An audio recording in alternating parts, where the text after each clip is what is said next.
American dream is dead. But if I get elected president, I will bring it back bigger and better and stronger than ever before, and we will make America great again. Thank you. There's Karen. How you doing, Karen? Good to see y'all late night. Been a busy monkey. Tell you what we're doing. Give us a minute. Bring it.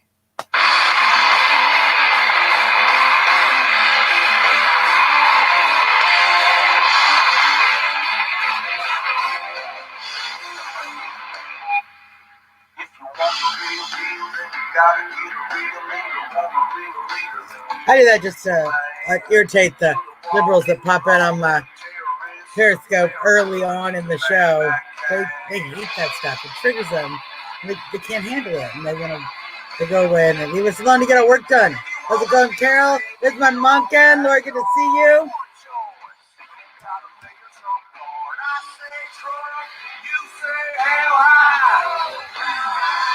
Cindy, good. Janet, good to see you. Christina, good to see you. Chris, good to see you. Good to see you. See, like now, like we have a cute little troll on Periscope. We do this. I hate that. They hate that. They do not want Trump 2020, but that's what's going to happen. So, boom.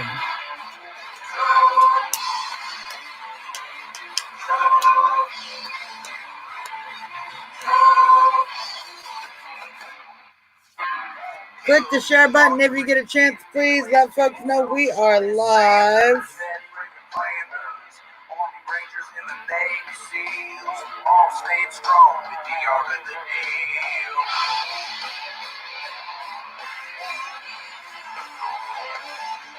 If you like your eyes, if you love your love, there's one choice, the only one. When I say Trump, you say hell high. When I say Trump, you say hell high. Make America great again, make America, make America great again, make America, make America great again. Time to make America great again.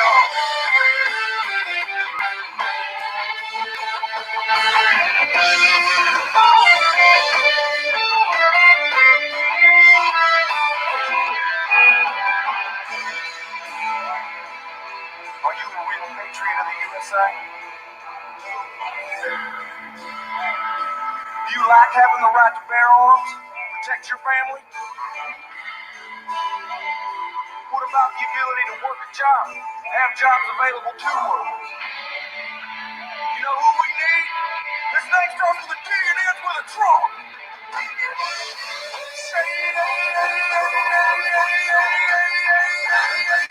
Come on, Trump. When I say Trump, you say hell high. Make America great again. Make America great again. Make America great again. Time to make America great again.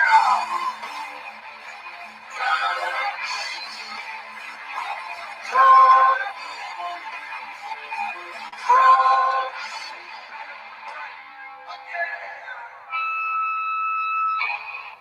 Hello, everyone. Welcome to the show. You are watching the one and only Trump Talk US live in DC with Suzzanne Monk. I am Suzzanne Monk. We're 8 minutes away from the Capitol, 15 minutes away from the White House. That's in traffic when the city is open, but DC is not open, my friends. And Muriel Bowser thinks it should stay closed longer. So let me finish my shout outs and hellos, of course. Janet and Carol and Lori and Chris and Karen and Cindy. Christina, Cindy Collins, Lisa, wonderful, Dennis, welcome to the show, everybody. Good to see you all. I'm just working right now. Look, right now, actually, as we're doing the show, I'm actually working on making sure that our folks up in Michigan are able to file up there. They're in the process of filing a lawsuit. They're against the governor, and I want to make sure that I hook them up with some people who can get them the filing fees. And we're making that happen right now live. That's happening right now. Reopen America Magic. Boom. Right there. So all you liberals who watch this show, how's it going, Lisa? And check in and are annoyed by my MAGA hat and my support of the president and my conservative values and my waving of this beautiful Constitution around all the time. And the fact that I always had the flag up and, whatever it is that they're mad about, go ahead, stay being mad, because we're getting work done right now, 24/7. We barely sleep, shutdowners. I just want you to know, all of us reopeners, we barely sleep. We barely sleep. You're going to have to get up pretty early in the morning, shutdowners. And I know you're shutdowners. You want to sleep in. You want to take it easy. You're on vacation, right? You're on quarantine-cation, right? That's what you shutdowners all about. I'm finding myself. I'm connecting. I'm really learning a lot of things about myself being shut down. And I've sorted out all my drawers, and now my clothes are all organized by color coordination. We don't. This is why it's ridiculous. So, yeah. We are excited about tomorrow. I've been doing a lot of interviews. The reason we have the show late tonight, I was on the exceptional conservative.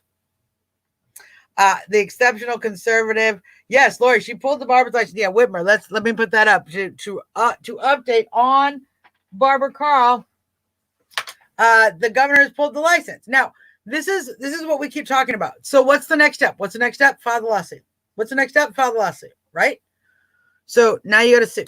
The government took from you. Now you sue them for why they did it. And that, going through the court process, I was just talking with Kenneth on the Exceptional Conservative show just a few minutes ago, as I was just talking to him. Exactly the process. The lawsuit becomes a next process. And we're actually doing a lot of where there's a lot of victories going on around the country with the lawsuits that are going on. So we're very excited about what's going on in Michigan, but we're certainly helping out what we're doing there. Oh, Lori, you should just call your congressman or senator, ask them to send you one of these. It's kind of special when they do. You just call and say, hey. You can buy them. They're like a couple bucks or whatever. But sometimes the congressman, when you're here in Washington, D.C., they have them just in little baskets. Some of them, the constitutional ones, not the ones that hate the Constitution, they don't. But you can still make them send you one. They're supposed to have them. So there's organizations that have them. I have a couple different kinds. This is actually my favorite because it has the We the People. And it's it just looks. It doesn't have some dorky picture of the founders on it. So, although I have two of those, my favorite is a little square. Anyway.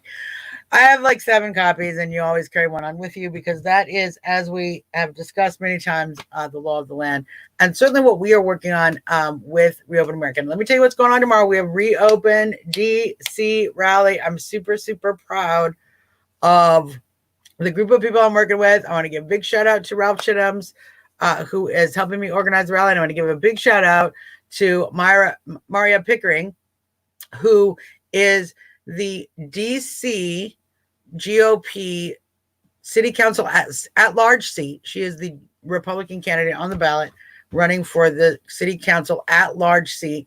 And she reached out to me and said, hey, Suzzanne, I hear you're holding Reopen rallies. I hear you're, this Reopen thing, people are doing protests and stuff. We have some people who are interested in doing one here. Would you help me set one up? And I said, of course. Are you kidding me? In a second, in a heartbeat. Of course, gladly. I've been waiting for some folks in DC to decide, excuse me, I'm talking all day, to decide that it's time to get together and actually show Muriel Bowser that we're not happy with the policies that she has laid out. We're not satisfied with the shutdowns and all of the different, the thing is, and everyone's experiencing this in their own state. It's not just that they're like, oh, shut down, stay at home, only go out and get essentials. It's weird, confusing things that they're also messing up. Like we can't go to the dump. So we can't get rid of bulk garbage here in DC. We're starting to have that problem that Baltimore has, where we have illegal dumping because people can't get rid of stuff and they can't leave it in their own yard. They can get fined for that. But at the same time, they got to put it, they can't take it to the dump because the dump is closed. So that was weird things like that. People are finding, that they are in the pharmacies. You saw the recent video of the doctor down in Dallas who was talking about she cannot get the pharmacies to prescribe hydroxychloroquine unless she gives them a diagnosis of the patient, which is a violation of the HIPAA regulations. So, these little things, there's so many layers and little tendrils and fingers in which these mayors and these governors have implemented these shutdowns. And that's part of what makes me the most suspicious. I got to be honest. If it had been straightforward and they're just stupid, they just said, hey, okay, well, everybody goes into their house and we're going to shut down businesses. And that was kind of it. And, doctors were still able to prescribe what they wanted to. They weren't intentionally putting, COVID-19 patients into the nursing homes. We didn't see them letting prisoners out of jail who were you're already quarantined. You're as quarantined as you're going to get if you're in jail. That's literally as quarantined as you're going to get. On the other hand, they're out in the ocean, dude, paddleboarding in the ocean, getting arrested. You can't be more social distance if you're not even on land. You're literally out to sea. And they went and unsocial distanced to catch this man, because he was on the sea by himself, away from everybody else by far more than 6 feet. I mean, if it wasn't for the stupid things, I think it would have even been more effective. I mean, still wrong, still inappropriate, still destructive, but certainly so many people, so many people are waking up merely because so much of what they're doing doesn't make any sense. It doesn't make any sense. Let's start with things that don't make sense. Having businesses put up a piece of plexiglass in between the cashier and the customer. Okay. What does that do? It protects the cashier potentially. It protects the cashier from being accidentally spit upon or sneezed on, as if they were in some sort of salad bar. Okay. So there is that. But the customers, okay, the customers are all, we're still on one side of the plexiglass. Okay. And it's a little piece of plexiglass. But as I'm putting my food, I'm still here. Okay. I still could have coughed on the food. I'm touching the food that everybody else has touched. None of this is going to be sterile. We have to understand something. We have to accept that life is not sterile. I'm going to repeat this because it's important for people to understand this. It's a basic fact of life. We knew this fact up until 2 months ago, or now going on 3 months ago, when we let the doctors convince us that somehow we can go about not spreading the virus if we just do all of these things that might protect something in some way, maybe, but not even the people that are even in the situation. It's for show. Making people wear gloves, okay, in public. Every time I touch something, I've just contaminated the gloves. And then I'm touching other things. The gloves are only going to work if I put on my gloves when I'm driving in the car. I'm wearing the car gloves, okay? Then I get out of the car, right? I take off the car gloves because I don't want to get the car germs on the shopping cart, right? Then I put on new gloves for the shopping cart. I put on gloves for the shopping cart. And then I go in to the shopping cart, and then I go to the tomatoes, and I'm looking at the tomatoes. I'm picking up the tomatoes, okay? Now, each tomato I'm actually spreading, I can spread to the other tomatoes because I'm touching the glove, okay? I touch a tomato, it has a germ on it. Okay, now I pick up another tomato, I spread the germ to the other germ, okay?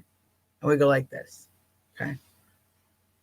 And then now, so I didn't take the glove off in between each tomato, so now all the tomatoes, right?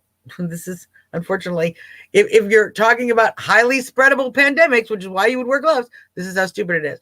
So then I would have to take off those gloves, turn off the gloves, because now I'm going to go look at lettuce.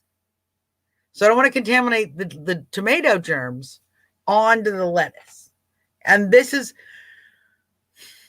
everything you're touching. You're touching your phone. You're touching your phone. You're putting your phone in your face. Now you're literally touching your face with a germy thing that you touch all the time. Life is not sanitary. Life is not sanitary. Life is not sanitary. But you know what, folks? Miracle of miracles. I'm going to tell you something. The body has a system that will help you deal with the fact that life is not sanitary. It's called the immune system. And it's going to help you deal with the fact that you might encounter germs, that you might encounter dirt, you might encounter dust in your nose. You ever look at the little hairs in your nose? They're there for a reason. They're there for a reason, to protect you from things that can happen. We don't have masks over our face for a reason. In fact, masks are one of those things that are actually counterproductive. When we start to ask, why are you making healthy people wear masks, when in fact what you're doing is putting germs in front of their face, containing the germs into a petri dish. We've said this many times, in front of their mouth, a petri dish in front of their mouth, all right, as they're touching and adjusting. And certainly the masks that we have available are not preventing virus from getting in there. They literally are not rated for that. That's what the N95 masks are so valuable, because they have a 95% chance of preventing the virus from getting it. 95% chance of 95% of the types of particles. So that's still 5%. That's still not even 100%. This is what's so crazy. If you're just wearing a little mask, we're going to do this experiment the next time. I'm going to take cloth and we're going to spray the squirt bottle. If you can see mist that goes through the whatever you're putting over your face, it's not preventing you or other people from getting access to the germs at all. By just making you worse, because it's making sure all of your germs and now bacteria start to build up in your face. And we don't breathe. Now we start to get more carbon dioxide. We're not breathing effectively. Don't get enough oxygen to the brain. It's bad. So it's one of those things that we got to ask real questions. Why are they making us do this? Why 6 feet? Why not 7 feet? Why were there curfews? Is the virus more dangerous at night in the hours at 9 o'clock than day? Why is it 10 people, not 11 people? Does the virus go, oh, I see 11 people, now we attack? None of it makes any sense. And that's why so many people have resisted what these shutdowns really are all about. And so we're going to do that tomorrow in DC. I'm kind of excited to say that they have already, the mayor is aware that we are going to be having this protest, and she has been asked about us by journalists, and they asked what she would say to people who would want to attend such a protest. And she said she hadn't heard anything about it, but it better be small. Yeah, that's what the mayor of DC told me. Not me personally, all of DC, but as one of the organizers, I assume that that's the message she's trying to get out to me, is that it better be small. And here's the reality. I don't know what it'll be. I don't know if it'll be big. I don't know if it'll be small. I don't know how many people are going to be there. We're going to find out. But we certainly are going to give it a great big go. And we're going to have some media out there. And we're going to talk about the real problems that we have in DC. Because it's been funny now that you get a little bit of attention, and the Twitter bots, the left-wing Twitter bots are, of course, they get upset at you when you get a little bit of attention from the leftist media over here. But that's fine. Actually, I'm going to say the DC and the Washingtonian, the DC is the Washington newspapers, the leftist newspapers, have done a lot more reporting on me and the Reopen movement than have any of the conservative news sites. So hopefully tomorrow we'll change some of that, and we'll start to see people give a little bit of attention to our mission and what we're really trying to do here. But DC is really close to my heart, obviously, because this is my hometown and I know it very well. Or it's the town that I live in, not the town I was born in. But I lived in every time zone in the continent, but it is the town that I live in now and plan to live in going forward. So I have a chance to be here on the ground and see the results of the policies that Muriel Bowser has put on. And her today, her press conference came out. She intends to extend the shutdowns into June. So we're looking at almost a whole another month, 3 weeks to a month before we here in DC even begin phase one. If you've seen the phase process, which I'm not a big fan of. I'm not a big fan of the phases. I know the president felt compelled to give some kind of guidance to the states on how to reopen, but frankly, I don't think that's necessary. And I think the states have their best understanding of the situation on the ground and their economics and how to reopen. I think what the president certainly should be focused on is the interconnectedness of our food supply, of our trucking industry, and of the interstate commerce that needs to continue going forward, obviously. But I think that, the states really know better than anybody in Washington. Washington loves to say we're experts. We're not experts here any more than anywhere else. We're certainly not experts on what's going on in your state. You are. At the same time, that would make me an expert on what's going on in my district. And what I can tell you is going on in my district is a lot of fear and intimidation. Now, I'm happy to say that we have had direct communication with the Metropolitan Police Department of DC, and they are not enforcing the shutdown orders. They're not making arrests. They have not, as of 2 or 3 days ago, made any arrests or issued any citations based on the shutdown orders. If individuals are violating the 10-person rule and they are reported, an officer will drive to the site of the violation and they will play a recording. This is what we're told. I'm just repeating to you what we have been told by our law enforcement officials. So they will come, they'll play the recording. They will not get out of their vehicle. They are not going to engage and come in and knock on the door, and they will just play the tape. You are violating the stay-at-home order, blah, blah, blah, and then they'll drive on.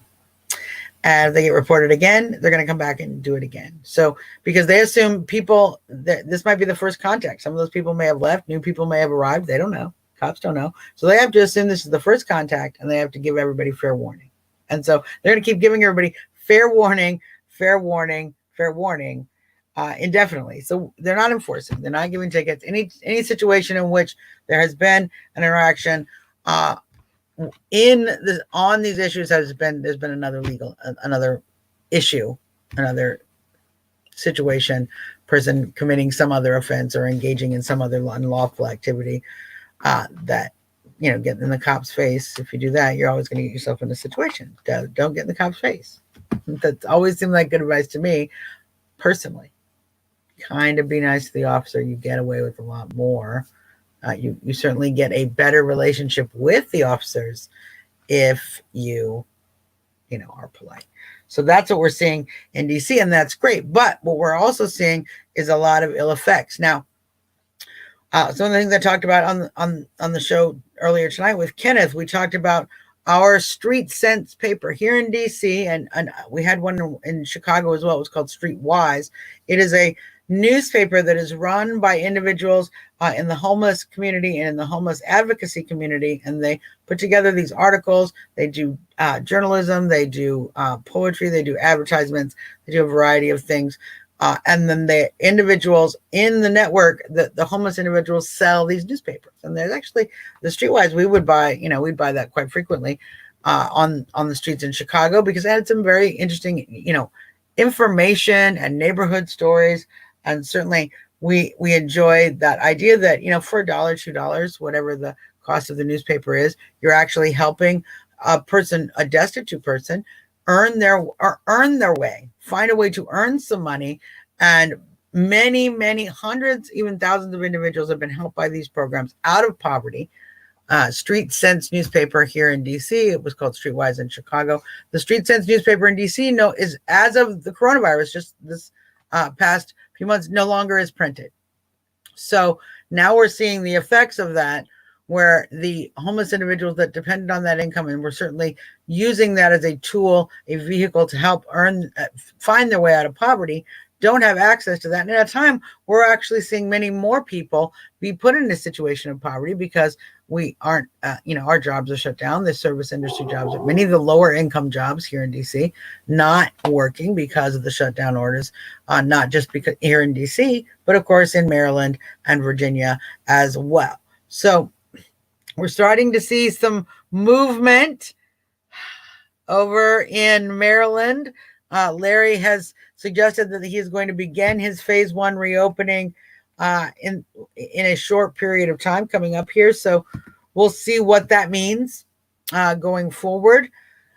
Certainly, I'm concerned many of these states and Illinois, it's California, etc., have in order to accomplish phase 1,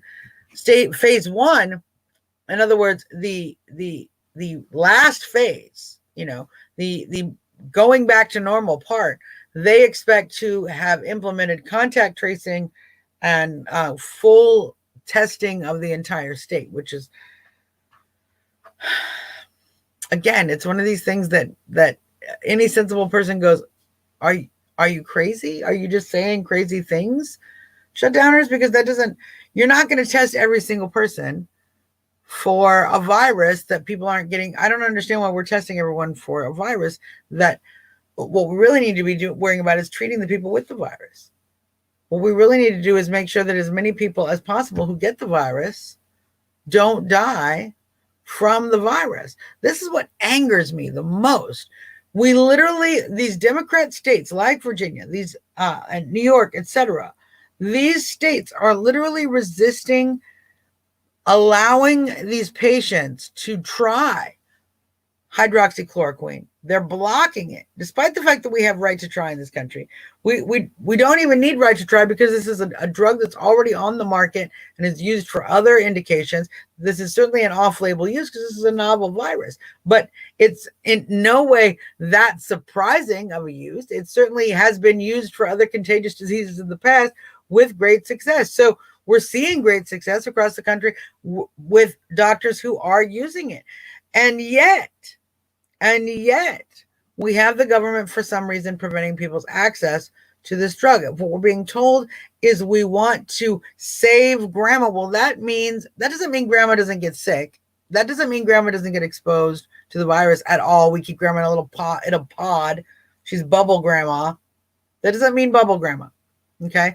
That means grandma, if she is exposed, she's able to get better. Okay? That as we're living lives as humans, if grandma gets exposed, she's able to get treatment. And hopefully we do our best to reduce her likelihood of getting exposed, but certainly not to the point where we put other people's lives at risk. And that's what we're actually doing.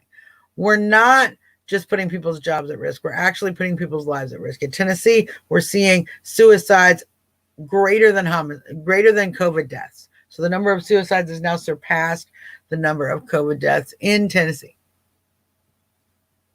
It's not going to go well, you guys. We're going to have some real problems. We're going to need to protect individuals. We're going to need to protect our friends. We're going to need to reach out and continue to build the community. I find it very sinister that at a time where we're all being compounded with this fear and loss, people are dying from disease, people are losing their jobs, we're not allowed to reach out to one another during these times of emotional need, which is how human beings have survived emotional need since the dawn of time. How we have survived grief, how we have survived loss is through reaching out to other people, through holding one another, through holding events and gatherings where we come together and we support one another in our sadness and in our time of suffering. How we have gotten through impoverished times and destitute times and times of economic strife is by coming together, finding ways in which the community can help one another to get through those hard times. So as Lori says, we are social animals. We are not supposed to not interact. We're not capable. Correct. We're not capable of not interacting. And it's insane for them to suggest that we do that, and to suggest that somehow that's going to prevent people from getting sick, when we're seeing the exact opposite. In New York, 66%, almost 70% of the people, the new cases in New York come from people who were strictly social distancing, who were staying at home, stayed home more than 14 days. Stayed home more than 14 days. Didn't go out. Only went out for essentials, mask, gloves, all the recommendations, 6 feet apart. People who stayed in their homes the whole time. Virus. So, I don't know what to tell you. But what I do know is staying inside is stupid. Wearing a mask isn't going to help you. Avoiding human contact is a danger to human society. And these are all the crazy things they're telling us to do in order to prevent us from getting a virus that what we should actually be focusing on. We have a treatment that's highly effective. Highly effective. And yet, the same people who are telling us, keep inside, stay inside, keep your business closed, don't go back to work. How dare you tell other people, how dare you lead other people to go back to work, to suggest they go back to work? How dare you? That's what they say to me. How dare you lead other people to go, tell them to go back to work, that they should go back to work, try to reopen things. How dare you? And I laugh. How dare I? How dare you tell everybody that they need to be shut down when we've flattened the curve, when what we're seeing now from this disease is a treatable illness. I'm going to say it because this is what all of our governors and mayors and shutdowners don't want to hear. A treatable illness. Hey, Muriel Bowser, every other governor, Wolf, Whitmer, all of you shutdowny governors, Newsom, Pritzker, we go on. All of you, Northam, Hogan, all you guys. Do you hear what I'm telling you? This is a treatable condition. Okay? It's a treatable condition. It is treatable with great success with a package of hydroxychloroquine, azithromycin, and zinc. 3-pack combination. The hydroxychloroquine, it works with the cells so that they absorb adequate and strong amounts of the zinc, which prevent the virus from continuing to replicate in the body, thereby starving out the virus. The zinc is very effective. And your body, the hydroxychloroquine actually helps your body to rapidly absorb the zinc and put it in the right place to operate the cellular virus interaction in such a way that is bad for the virus. Okay, let's not play chemistry and make everybody confused. The idea is that the hydroxychloroquine helps the zinc do its job. Great thing. The azithromycin lowers the other possible bacterial infections that your body could have that could weaken the immune system. We all have germs everywhere all the time. We have germs, we have cancer cells, all these things are going on in our body. Our immune system is dealing with them on a regular basis. What we don't want is our immune system to get overwhelmed, okay? Just like when we don't want mom to get overwhelmed. You know, when the kids would be too crazy and mom would be like, she would freak out. Then she'd punish you. Then everybody's in trouble because now you got mom stressed out. If you'd have just kept mom calm, everybody would have been happier. Yeah, quinine too, Lori. That's absolutely correct. It's one of the things.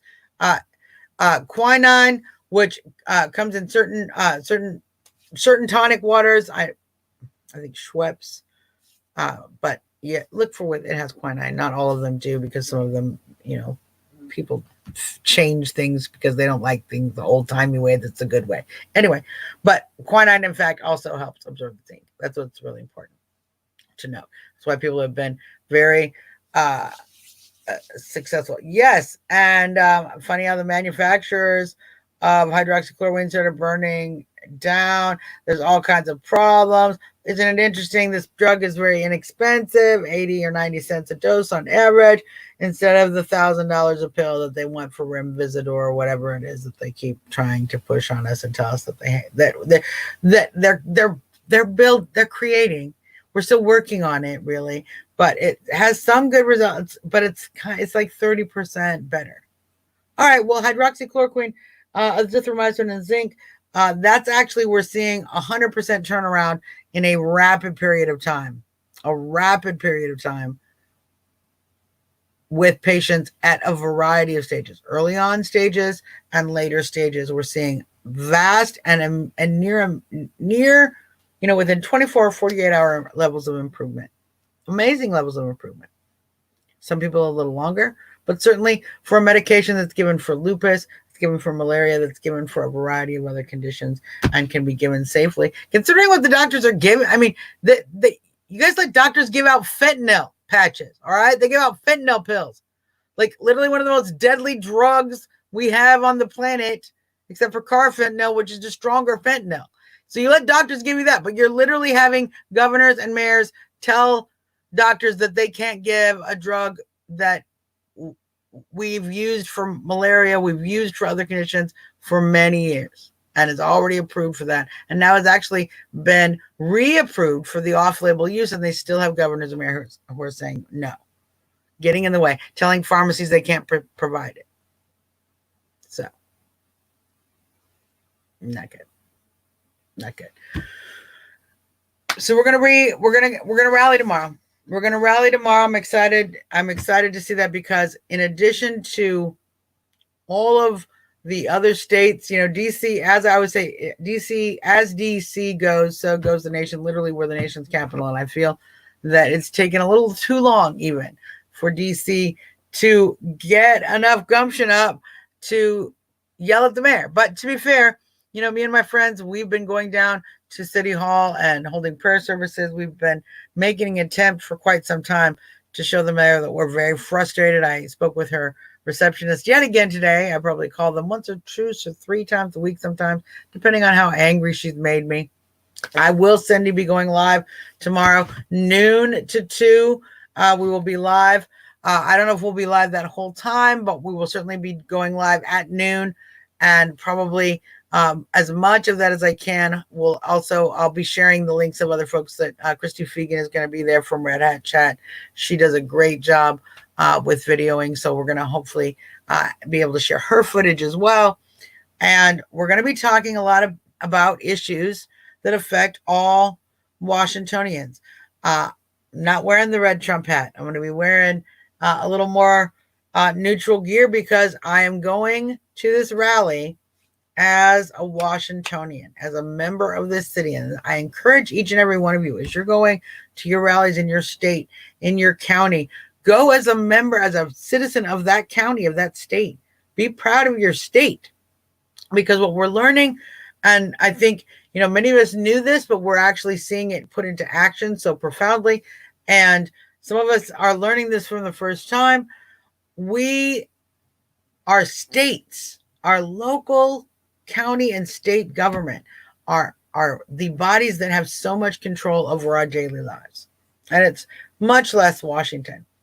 It's much less the folks here in DC that have control over our lives. And it's certainly much less the president.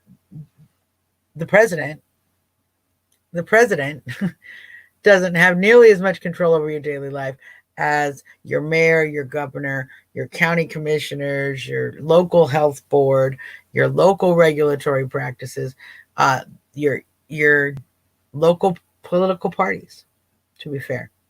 These folks have a lot more control over what happens in your everyday life, whether your property values are high or low, whether your taxes are high or low, whether you get a lot of fines, whether it costs a lot to have to legally license and register a vehicle or not, whether or not you have ready access or difficult access to purchase firearms.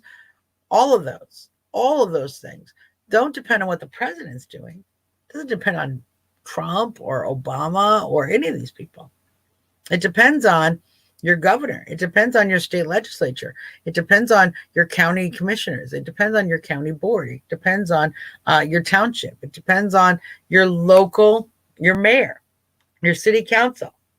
It depends on your local folks. And so I'm excited tomorrow to actually go and talk about local issues. And some of the things we're going to be talking about, frankly, are how the shutdowns are disproportionately affecting the Black community. The Black community that I live in. I live in the 8th Ward in DC.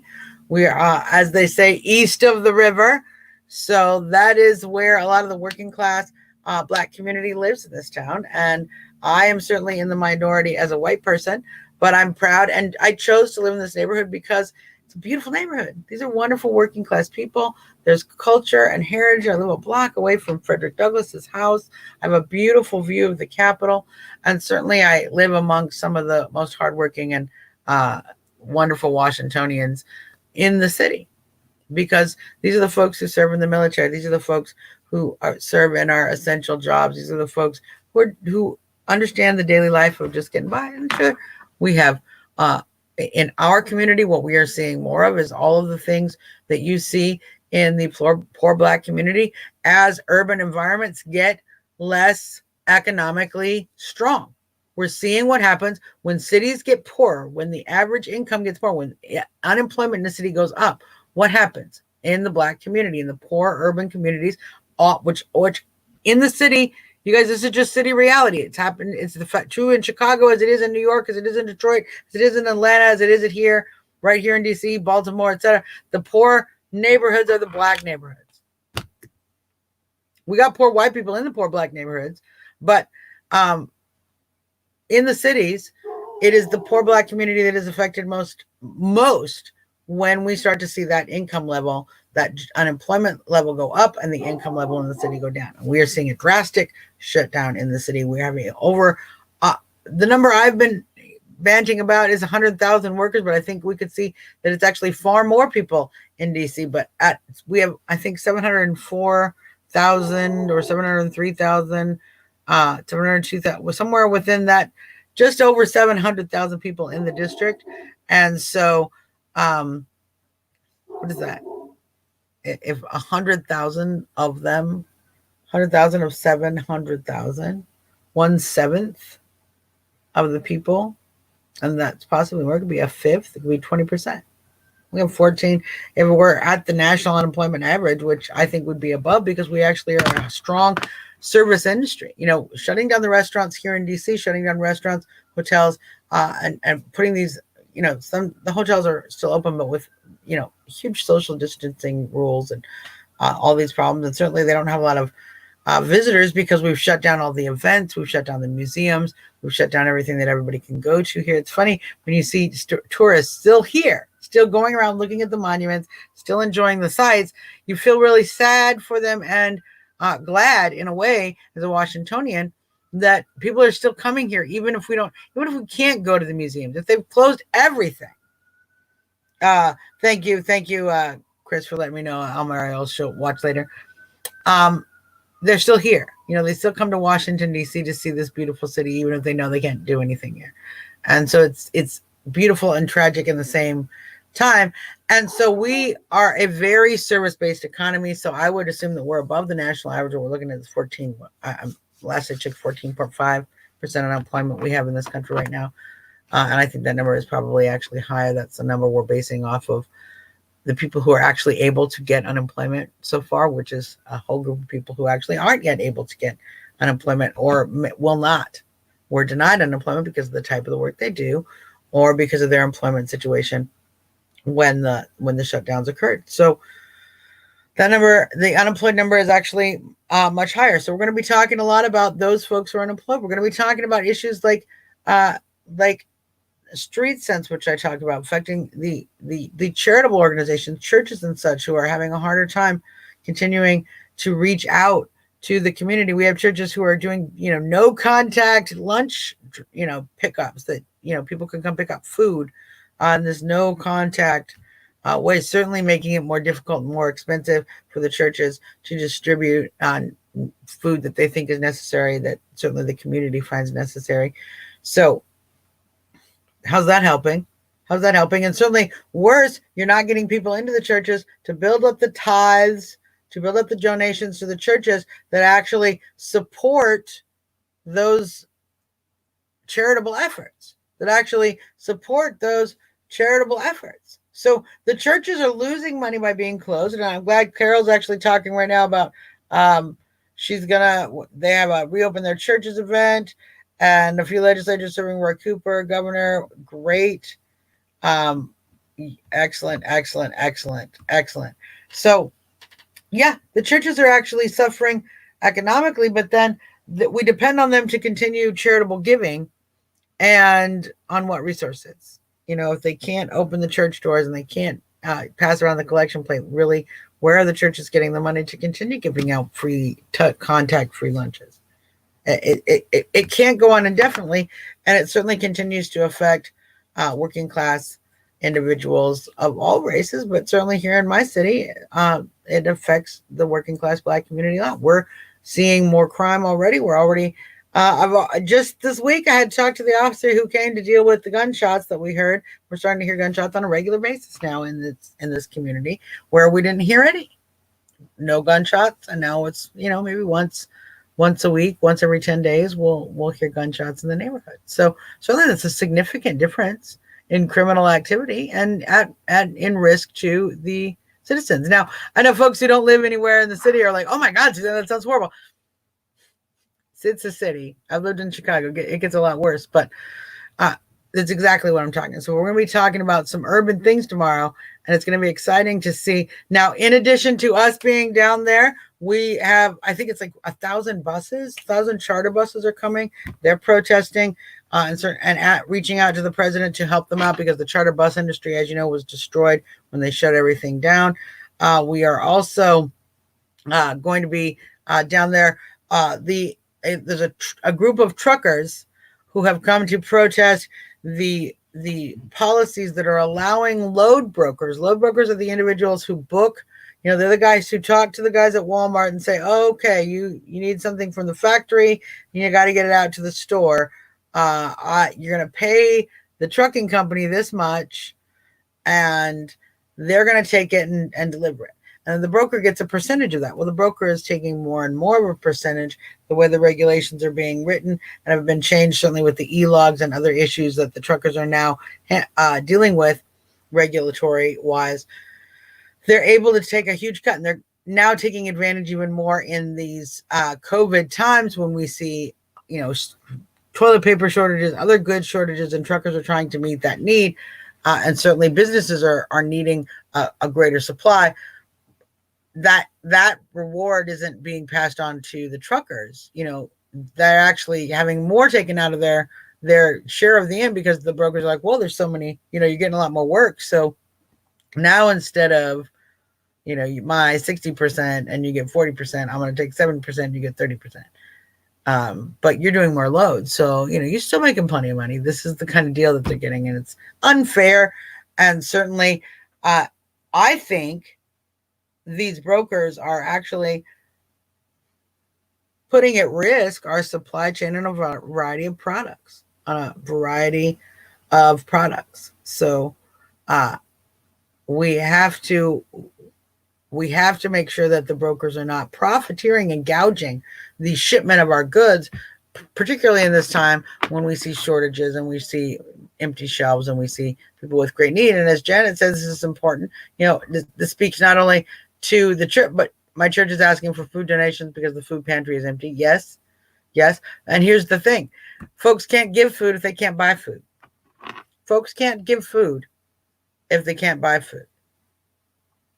So we certainly need to make sure that our food's still getting to the stores and our truckers are getting paid appropriately for the work they are doing in getting those products to market. Frankly, if we would just open everything up, if we would just stop with this ridiculous chaos that we have continued to move the barn. That's one of the things we're going to be talking about here in DC, because that's what Muriel Bowser has done again and again. Just like every other mayor, she has said from the beginning, well, we are going to do 14 days. Okay. And then that's the incubation period of the virus. And then we'll be okay. We can come out, but we just want to slow it down by, staying home 14 days. And then they came out with the flattening the curve. And we're trying to flatten the curve. And we're going to flatten the curve. Once we flatten the curve, then we're just trying to protect our hospitals. We don't want the hospitals overwhelmed. So we're going to flatten the curve. Right? Well, then they said, the numbers were all wrong. But you know what? Now we're trying to slow the spread. trying to slow the spread. And here's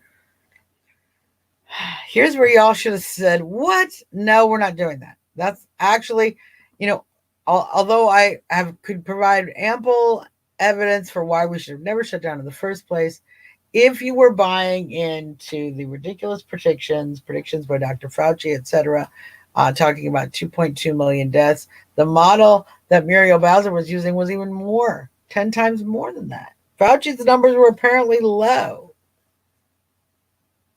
compared to what Muriel said was going to happen. At any moment, we're all supposed to be, like, all of us are going to die. So, well, that isn't actually happening, and it's kind of funny that we continue to act like that's happening, and we continue to spread fear in the Black community, telling Black people this affects them more when we don't actually have the statistical data proving that. In fact, we started saying it affects Black people more at the same time they started saying that they were going to collect data. Oh, we're going to start collecting data.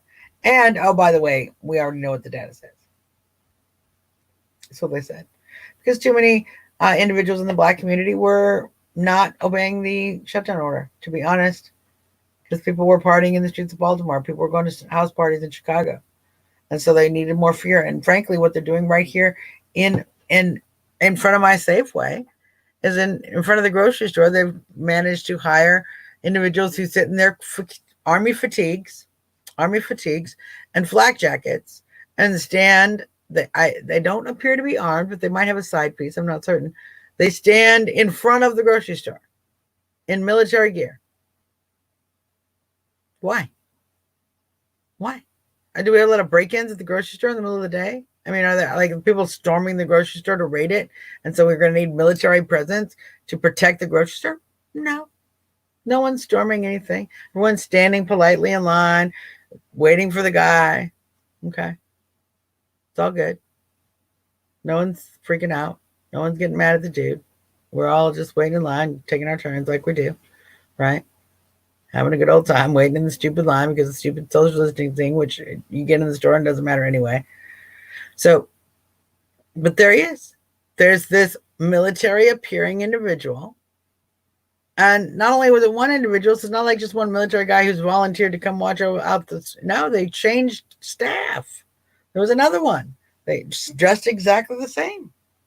Thank you, Lillian. Dressed exactly the same. So intentionally designed to present an element of fear, an atmosphere of fear. So that's what we have here in DC, and that's what we're going to fight back against tomorrow. So I'm going to just like Sharon has said, get some rest. Certainly been a long day for me. I want to thank you all for tuning into the show. Do check in on our live stream tomorrow at noon. That's noon Eastern time. Nick, we did a late show tonight, so because I had interviews to do earlier in the day, talking with folks about Reopen DC and what we're doing with Reopen America. We're making a lot of progress, you guys. I'm really proud of all the work we're doing. I'm really thankful for all of the work you guys are doing with me. So keep up the good work. I'm going to see you all in the morning at noon. And hopefully you are all having a wonderful day wherever you're at. And may it be open now. And if it's not, may it be open soon. Until next time, this is your girl, Suzzanne Monk, jumping out.